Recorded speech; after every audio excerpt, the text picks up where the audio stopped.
Situasi di jalur Gaza semakin memburuk setelah sinyal internet dan jaringan telekomunikasi kembali terputus total pada Kamis 18 September 2025.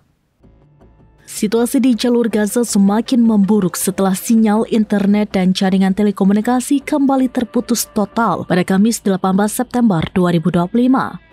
Pemadaman akses internet ini bukan sekedar masalah teknis, melainkan konsekuensi langsung dari strategi militer Israel yang menargetkan infrastruktur penting, termasuk jalur komunikasi utama.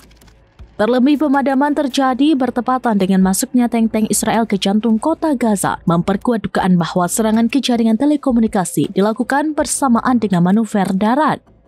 Menurut pernyataan resmi perusahaan telekomunikasi Palestina atau Paltel, layanan telekomunikasi lumpuh akibat pengeboman terhadap rute jaringan inti.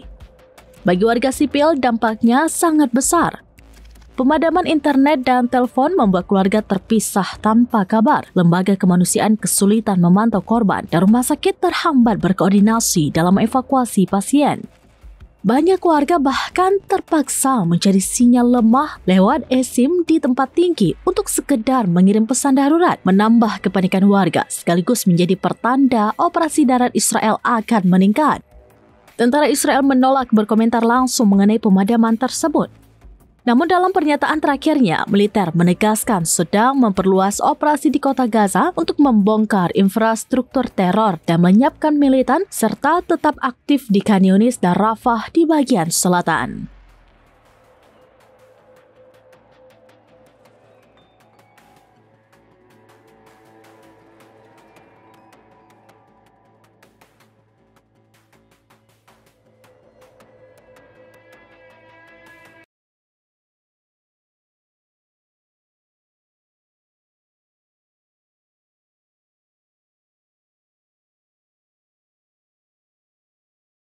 Demikian informasi terkini Syedaralun, saksikan terus beragam informasi lainnya. Coba like dan share seluruh akun serambinews.com.